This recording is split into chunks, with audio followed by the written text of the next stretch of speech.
ইন্নাল হামদুলিল্লাহ ওয়াসসালাতু ওয়াসসালামু আলা রাসূলিল্লাহ আম্মা বা'দ ফাআউযু বিল্লাহি মিনাশ শাইতানির রাজীম বিসমিল্লাহির রহমানির রহিম ইয়া আইয়ুহাল্লাযীনা আমানু ইন তানসুরুল্লাহা ইয়ানসুরকুম ওয়া ইউসাব্বিত আকদামাকুম وفي آية أخرى المؤمنون بعضهم أولياء بعض وفي آية أخرى ولن ترضى عنك اليهود ولا النصارى حتى تتبع ملتهم وقال النبي الصادق المصدوق صلى الله عليه وسلم المؤمنون كرجل واحد إن اشتكى عينه اشتكى كله إن اشتكى رأسه اشتكى كله وفي حديث آخر الكفار ملة واحدة সম্মানিত উপস্থিতি, মহান রব্বুল আলামিনের দরবারে লাখ কোটি শুকর ও সুজুদ। আল্লাহ রব্বুল আলামিন আমাদেরকে দিনে একটি বিষয়ে আলোচনা করার জন্য সুযোগ করে দিয়েছেন।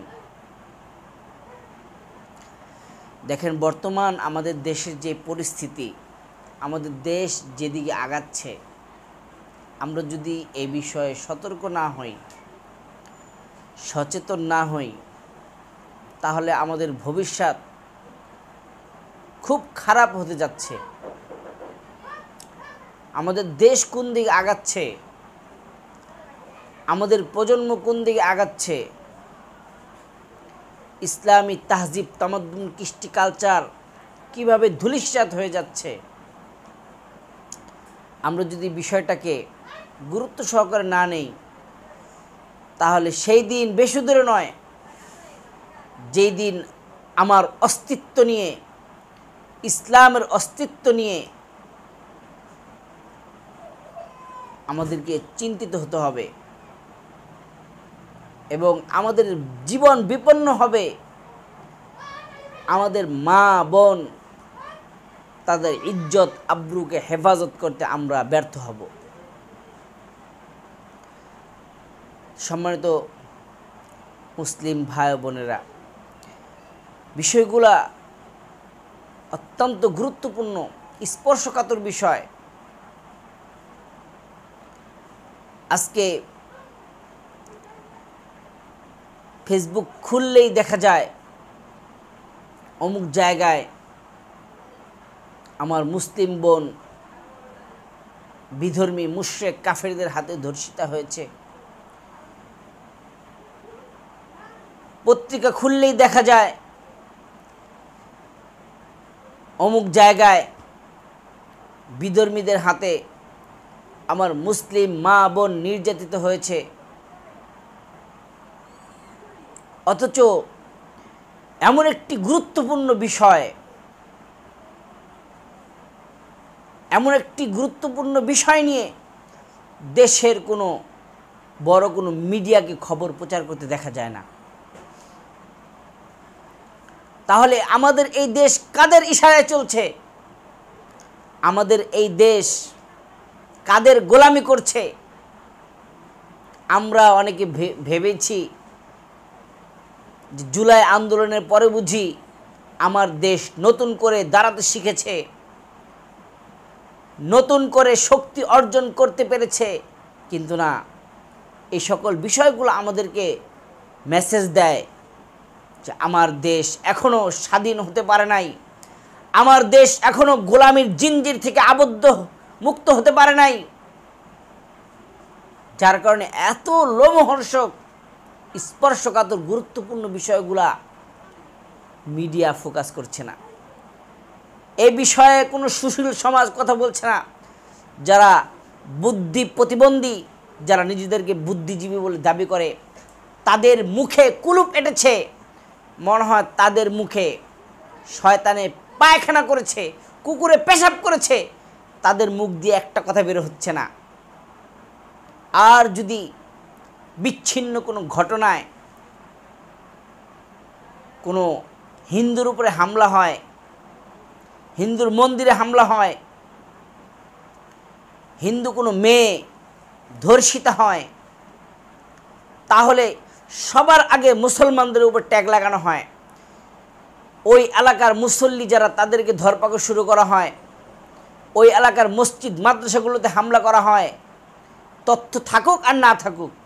অথচ আমার দেশে, বাংলাদেশে একেবারে নিশ্চিতভাবে, প্রমাণিকভাবে চিহ্নিত ব্যক্তিরা যখন দোষী সাব্যস্ত হয় এবং তারা যখন হিন্দু হয়, বিধর্মী হয়, তখন তাদের আর কোনো বিচার হয় না।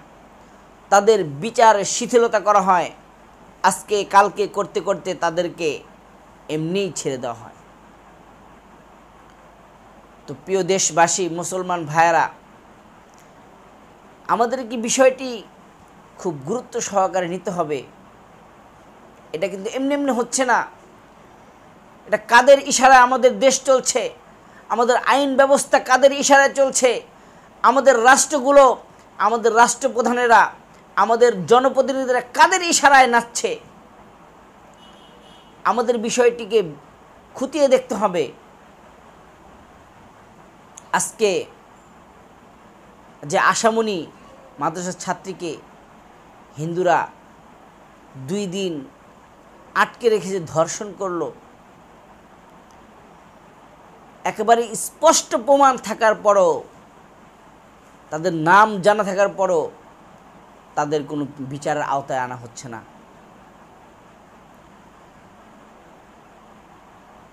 এই জন্য আমাদেরকে বিষয়গুলো অত্যন্ত চিন্তিত করে যে আমাদের দেশ কোন দিকে আছে।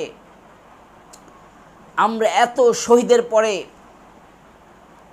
এত আন্দোলনের পরে আমরা যেই দেশকে পেলাম, মনে করেছিলাম এই দেশে আবার শান্তি ফিরে আসবে, ইনসাফ ভিত্তিক বিচার প্রতিষ্ঠিত হবে। কিন্তু আমরা দেখছি না, সেই বিপ্লব, জুলাই বিপ্লবের আগে আমাদের প্রশাসন যেমন ছিল, এই বিপ্লবের পরে আবার তারা এমনই রয়ে গেছে। পোশাকের পরিবর্তন হয়েছে, কিন্তু তাদের চরিত্রে কোনো পরিবর্তন হয় নাই। যতদিন পর্যন্ত এই বাহিনীর চরিত্রের পরিবর্তন না হবে, ততদিন পর্যন্ত তাদের কাছ থেকে কোনো ভালো ফলাফল, কোনো সঠিক বিচার আশা করা যায় না। এই জন্য পুলিশের কাছে বর্তমান এই সকল লোমহর্ষক ঘটনার বিচার চাওয়া মানে হচ্ছে কৃপণের কাছে ভিক্ষা চাওয়া। ফকির যদি কৃপণের দরবারে ভিক্ষা চায়, দুয়ারে হাঁক দেয়, ঢাক দেয়, ভিক্ষা চায়, কৃপণ যেমন ফকিরকে ভিক্ষা দেয় না, ঠিক তেমনি আমরা যদি যে কোনো বিষয়ে প্রশাসনের কাছে দ্বারস্থ হই, এই সকল বেঈমান, দেশদ্রোহী এবং দাদা বাবুদের পাঁচটা গোলাম প্রশাসনের কাছ থেকে সুষ্ঠু বিচার আশা করা যায় না। এই জন্য আপনাকে চিন্তা হবে, কার কাছে হাক ডাক দিলে তার কাছ থেকে সহযোগিতা পাওয়া যাবে। আমাদের দেশের যে সকল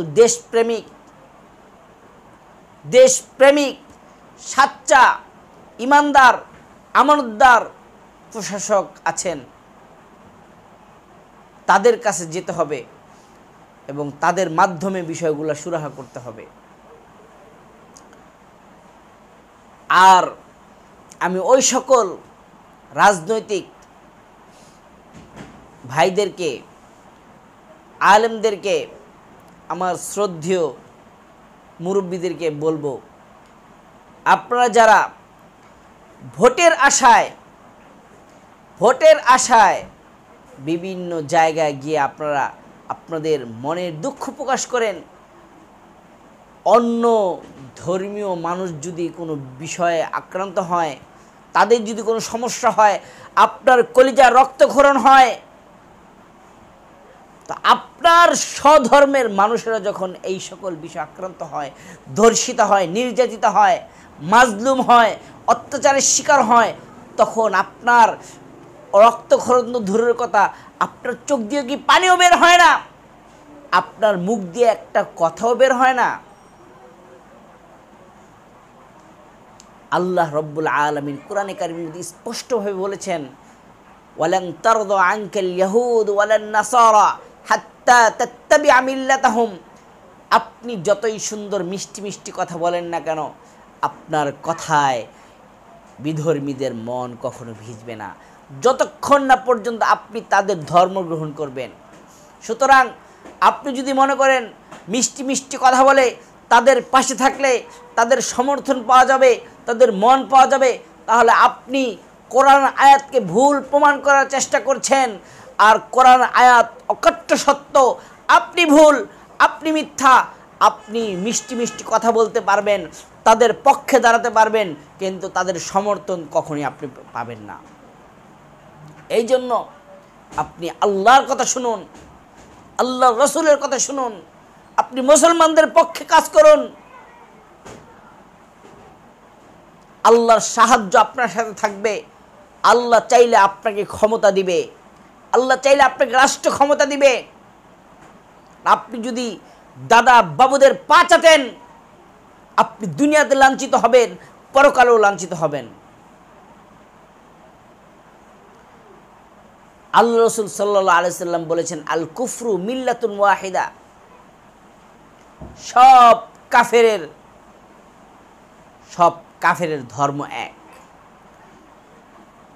একজন হিন্দুর কিছু হলে সারা বাংলাদেশের হিন্দুরা জেগে উঠে আন্দোলন শুরু করে। একজন খ্রিস্টানের কিছু হলে সারা বাংলাদেশের খ্রিস্টান আন্দোলন করে, বহির্বিশ্বে আন্দোলনের প্রভাব পড়ে। কিন্তু আজকে আনাচে গানাচে, রাস্তাঘাটে, পথে প্রান্তরে আজকে মুসলিম নারীরা নির্যাতিত হচ্ছে, নিপীড়িত হচ্ছে, মুসলিম ভাইয়েরা নির্যাতিত হচ্ছে, তাদের রক্ত ঝরছে। আজকে আমরা মুসলমানেরা নিথর নিস্তব্ধ হয়ে গেছি, হিম বরফে পরিণত হয়েছি। আমাদের মুখ দিয়ে কোনো কথা ফুটে না, আমাদের অন্তরে ব্যথা লাগে না। ও মুসলিম ভাইয়েরা, ও মুসলিম যুবকেরা, আর কতদিন ঘুমিয়ে থাকবে? জেগে ওঠো,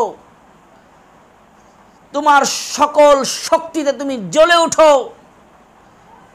এবং তাদের রক্ত চক্ষুকে অপেক্ষা করে আমাদের হক, আমাদের অধিকার আমাদেরকে অর্জন করতে হবে, আমাদের অধিকার আদায় করতে হবে, আদায় করেই ছাড়তে হবে। আজকে আমার যেই বোনেরা নির্যাতিত হচ্ছে, আজকে যদি আমরা তাদের পাশে না দাঁড়াই, আমরা যদি এই অবস্থার পরিবর্তনের জন্য কোনো চেষ্টা না করি, আজকে অমুক, কালকে অমুক, পরের দিন আসবে আমার পালা। আজকে আমার বোন নির্যাতিত হয়েছে, আজকে যদি আমার ব্যথা না লাগে, পরের দিন যখন আমার মা, আমার বোন ধর্ষিতা হবে, নির্যাতিত হবে, তখন আরেকজনের ব্যথা লাগবে না।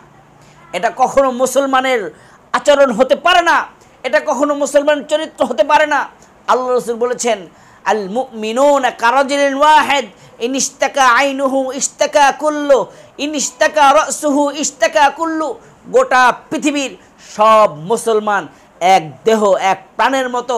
শরীরের কোনো অংশ যদি ব্যথিত হয়, আক্রান্ত হয়, যেমন এই ব্যথা পুরা শরীর অনুভব করে, ঠিক তেমনি মুসলমানদের কোনো আলাদা কোনো বিভাজন করা যাবে না।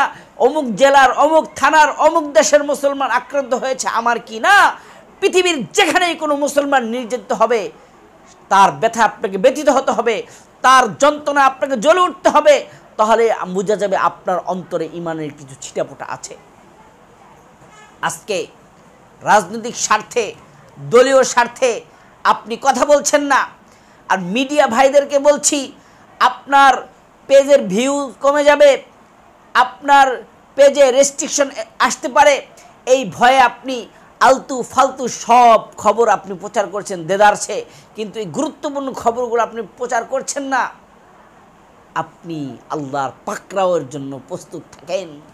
সেই দিন বেশি দূরে নয় যেই দিন আল্লাহ কাঠগড়া আপনাকে দাঁড়াতে হবে, জবাব দেওয়ার মতো আপনি সেই দিন মুখ তুলে আল্লাহর সামনে দাঁড়াতে পারবেন না। এই জন্য সকল শ্রেণীর মুসলিম ভাইদেরকে আমি আহ্বান করব, আপনারা নির্যাতিত মা বোনদের পাশে আসুন, নির্যাতিত পরিবারদের পাশে দাঁড়ান, কথা বলুন, সামর্থ্য অনুযায়ী কাজ করুন। আমি কথা বলছি না যে মুসলিম বোনদেরকে ধর্ষণ করছে হিন্দুরা, আপনারা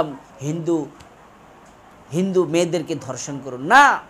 কুকুর কামড় দিলে কুকুরকে কামড় দেওয়া যাবে না, তাই বলে কুকুরের দাঁতও ভাঙা যাবে না, এটা তো ইসলামে বলে নাই।